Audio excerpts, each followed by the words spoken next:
Hello, আসসালামু আলাইকুম ওয়া রাহমাতুল্লাহি ওয়া বারাকাতু। কেমন আছেন আপনি?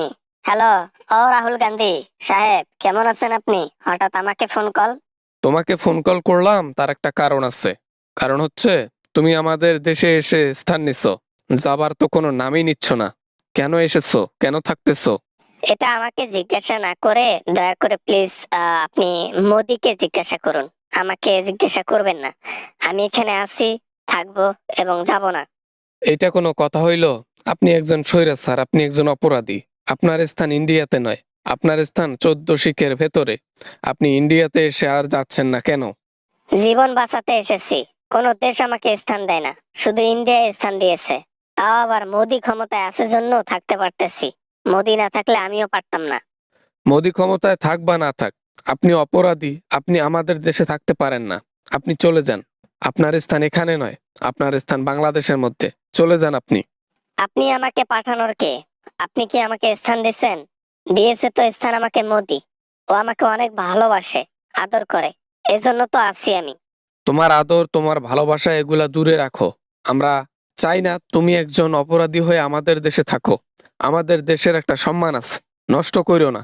রাখো তোমার সম্মান। জীবনে অনেক কিছু ইন্ডিয়াকে দিয়েছি, বিনিময়ে আমি থাকতে এসেছি। সেটা কি আমাকে থাকতে দেবে না? হ্যাঁ, অনেক কিছু দিয়েছি ফ্রিতে। কি কি দিয়েছেন ফ্রিতে? দাবি করতেছেন থাকার জন্য। আপনি মোদিকে যদি পার্সোনাল ভাবে কিছু দিয়ে থাকেন, সেখানে পার্সোনাল ভাবে মিটান। আমাদের দেশের কাছে কি? তোমাদের দেশের কাছে কি মানে? হ্যাঁ, আমি অনেক কিছু দিয়েছি। পুজোর সময় মাছ দিয়েছি, দেশের সম্পদ দিয়েছি, আরো অনেক কিছু দিয়েছি, যেগুলা লিস্ট আমি বললে শেষ হবে না। এত কথা শুনতে চাই না, এত কথা বুঝি না। বাংলাদেশের লোক আপনি, বাংলাদেশে চলে যান। তার উপর আবার একজন স্বৈরাচার, একজন গণহত্যাকারী। আপনার স্থান এখানে নয়।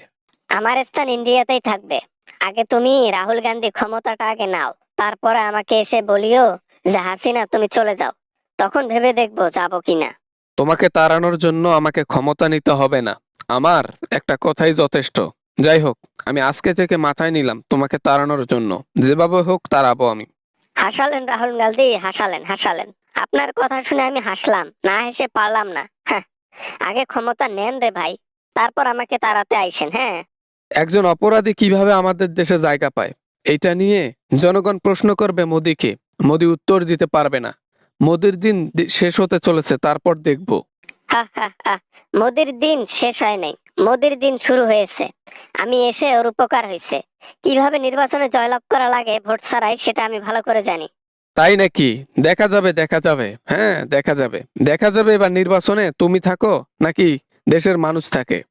এইবার তোমার গাইছেলিতে লাগছি আমি। আমার গাইছেলিতে লাইগা লাভ নাই, বুঝছেন? আপনি আমার লগে পারবেন না।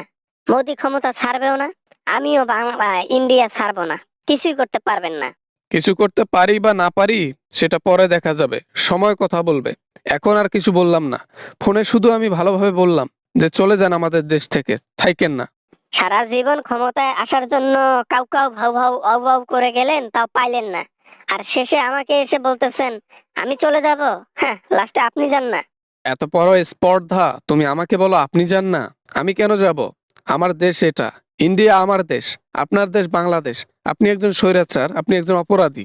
তো কি হয়েছে? তো কি হয়েছে? কিছুই করতে পারবা না তুমি রাহুল গান্ধী।